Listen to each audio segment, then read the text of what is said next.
Estamos nuevamente en Referente Jurídico y con la grata presencia del doctor Víctor García Toma, ex miembro del Tribunal Constitucional, magistrado del TC y ministro de Justicia también. Doctor, hablábamos de la reglamentación del indulto. Recordará usted que quizás uno de los últimos actos del hoy tras las rejas en situación de detención preventiva, Ollanta Humala, el 28 de julio del año 2016 en horas de la mañana, indultó a la señora Buscaglia, que le dio de bofetones a un policía que la intervino en el aeropuerto Jorge Chávez.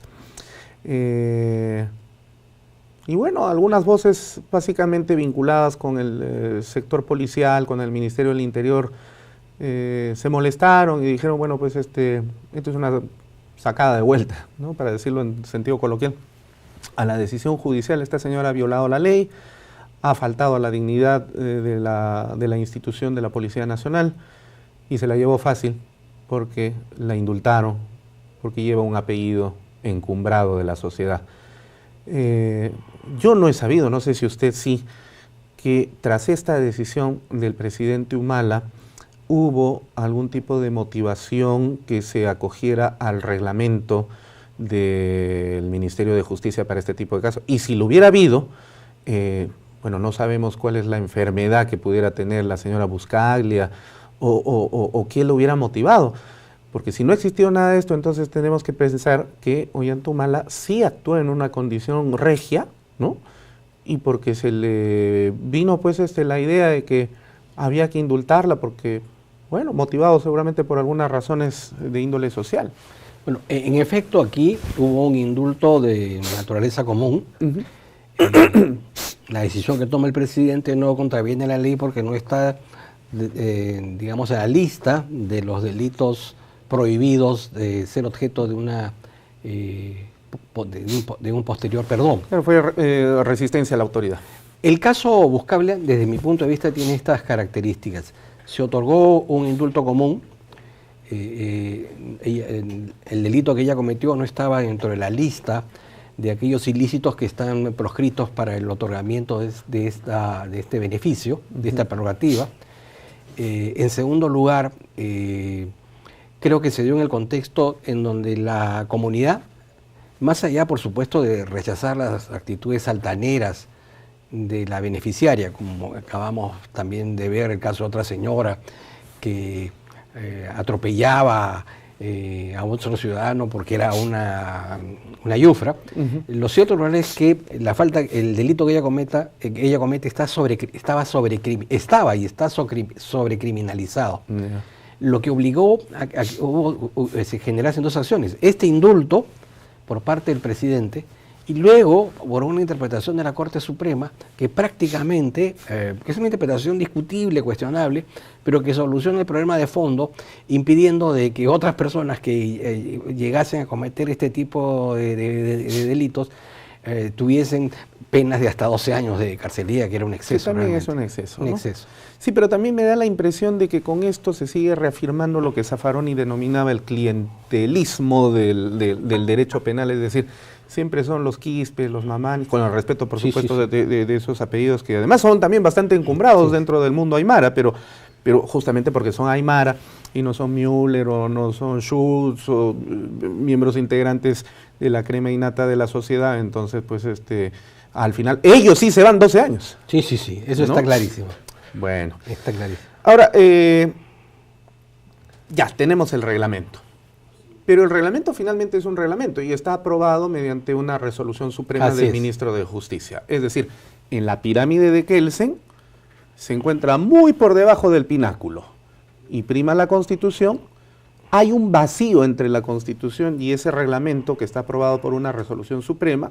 No hay una ley reguladora, no hay un decreto supremo que reglamente la ley y simplemente tenemos un reglamento administrativo. Entonces, cuando se ha otorgado este indulto al señor Fujimori, quienes están en contra de este indulto dicen no se ha respetado el reglamento. En todo caso, a ver, que nos den todo el expediente para poder analizarlo y estamos seguros que vamos a verificar de que no se ha respetado ese reglamento.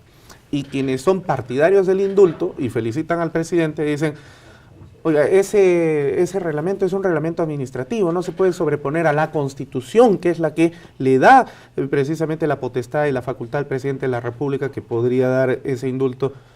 Bueno, ya exageradamente, hasta sin algún tipo de motivación. Ya hemos visto que eso no es así, pero finalmente sí, pues es la Constitución. ¿Qué opinión le merece a usted esta polémica? En efecto, la potestad de indultar, que es una facultad discrecional, es una cuestión política en principio no justiciable, emana de la Constitución. El reglamento lo que hace es generar un ordenamiento del trámite y el procesamiento de esas solicitudes. El propio reglamento establece que finalmente, si el presidente de la República tiene una opinión diferente a lo que opine la Comisión de Médicos y contra la opinión de la Comisión de Gracias Presidenciales del Ministerio, puede indultar. Porque no es vinculante, entonces. No es vinculante. En consecuencia, no afecta la potestad de la Constitución. En segundo lugar, si bien es cierto que se trata de una resolución suprema, es una resolución suprema dictada por el Poder Ejecutivo y rubricada por el Presidente de la República. En consecuencia, el propio Presidente de la República puede disponer y ordenar al próximo Ministro de Justicia cambiar el reglamento o simplemente quitarlo. Es decir, esa potestad que es el Ejecutivo no la ha perdido. Más bien es el propio Poder Ejecutivo quien ha decidido establecer un procedimiento, ¿no?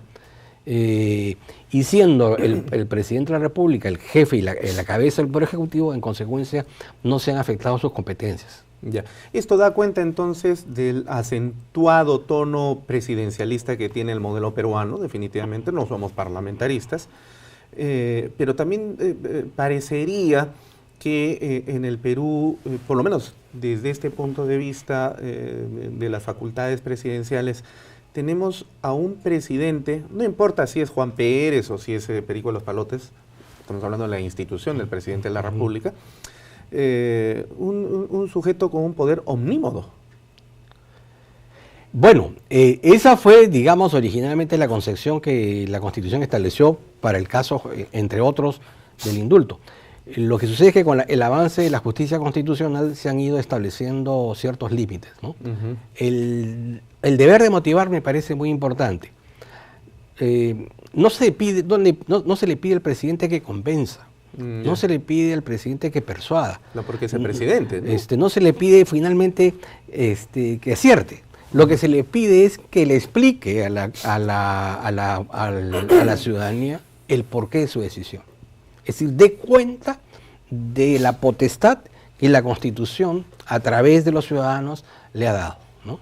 Ya, o sea, aquí entonces lo que usted nos está señalando es de que tendría que ejercer efectivamente la condición de mandatario. Y mandatario no es el que manda, sino más bien es el mandado. El mandado. Y el que manda al presidente es los que votaron por él. Claro, y si bien es cierto que me han elegido para que yo dirija los destinos y tome las decisiones, sí tengo la obligación de noticiarlos, de comunicarles lo que he decidido. Finalmente, esa decisión tiene un juicio, que no es un juicio penal, no es un juicio administrativo, es un juicio político. Es decir, la historia, en el caso de este recién indulto, absolverá o condenará al presidente que tomó esa decisión. Incluso hoy mismo podría interpelarse y podría censurarse al ministro de Justicia por esa decisión, porque está dentro de las facultades del Congreso, ¿no? Entonces, no es que se trate de un acto que quede totalmente liberado de algún tipo de responsabilidades, pero las responsabilidades en principio no son jurídicas, sino son políticas, por la toma de esa decisión. Y justamente porque es una decisión política, podría entonces señalarse que la decisión del presidente ya resulta irrevisable a nivel judicial. O sea, ¿podríamos revertir judicialmente hablando en fueros nacionales e internacionales la decisión del presidente? Lo que se puede revertir, digamos, de acuerdo con la jurisprudencia, es en dos casos. Es si no se ha cumplido con las formalidades, como se suscitó en el caso Crucillat.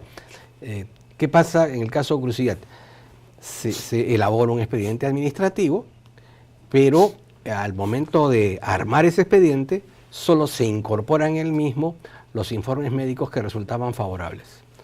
Todos los otros informes, que eran más de la mitad de los mismos que fueron elaborados, fueron mutilados, fueron cercenados, no fueron incorporados al expediente. Y en consecuencia, cuando el presidente toma la decisión, lo hace solo tomando en consideración una, digamos, opinión médica de parte, y no de los médicos del Estado. Y es por esa razón que esa decisión fue declarada nula. Pero si se hubiese cumplido con la formalidad, la decisión, buena o mala, acertada o desacertada, esa decisión queda incólume, quedaría incólume. Bueno, pero nos acaba de decir hace un momento usted de que independientemente de los resultados de la comisión médica, finalmente que no son vinculantes, el presidente igual podía tomar la decisión. Y en aquel momento, cuando toma la decisión el presidente Alan García, si no me falla la memoria, de indultar al señor Cruciat, lo hizo. Pero claro, lo que pasa es que aquí se involucra mucho la política y además el señor Cruciat aparece en una playa feliz de la vida, claro, ¿no? Sí, sí. Claro, ¿Dónde está la enfermedad terminal? El agonizante gozaba de muy buena salud y de buen comer. Así es. Entre otros fue sorprendido en un restaurante lujoso. Y con una buena bebida. Así es. Y muy bien acompañado. Claro, efectivamente. Entonces es la política aquí la que finalmente termina interfiriendo en las decisiones. Es que los indultos tienen esa doble naturaleza.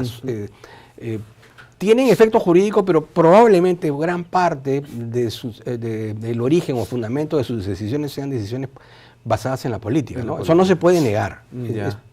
Hay una combinación de ambos factores. Sí, definitivamente. Pero el presidente de todas maneras tendría que tener un mínimo elemento jurídico en la toma de su decisión. Sí, para darle solidez. En este caso es la motivación. Ya. ¿Qué es lo que se le pide? Motivar. Y como usted dice, no convencer, no persuadir a nadie, porque finalmente es su decisión. Es su decisión. Pero por lo menos sí explicar.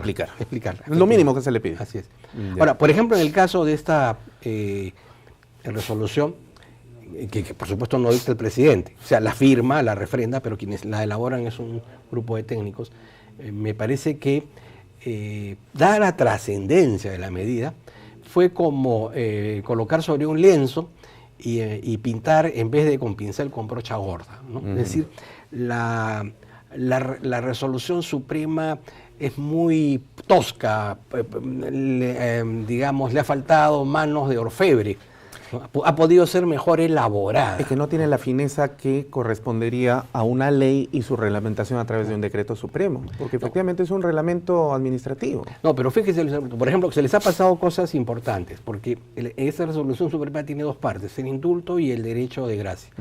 En el derecho de gracia lo que se corta es el proceso, ¿no es cierto? No, es una persona que no está condenada, si está siendo procesada. Le otorgan el derecho de gracia, pero no dicen en relación a qué procesos que están en curso. Ni tampoco se toma en cuenta si al otorgar el derecho de gracia se ha cumplido con el requisito que en este caso sí establece la Constitución, que dice que debe ser el caso de un procesado que ha cumplido el doble del plazo para llevar a cabo la instrucción penal, ¿no? Entonces varios penalistas han salido, unos dicen que bueno, que ese plazo es de 1 año, otros dicen que es de 2, pero eso es irrelevante porque al momento que se le otorga el indulto al ingeniero Fujimori, el plazo era de 10 meses. Entonces, por angas o por mangas, ahí hay, por ejemplo, un error que va a tener que ser interpretado por parte de la sala, ¿no? Claro. Que tiene varias opciones. Sí. La primera es el principio de conservación de la ley y la otra es la de la inaplicación. Exacto. Bueno, vamos a hacer una nueva pausa. Correcto. ¿Ya? No se vayan, estamos conversando con Víctor García Toma sobre el indulto a Alberto Fujimori. Ya regresamos en Referente Jurídico.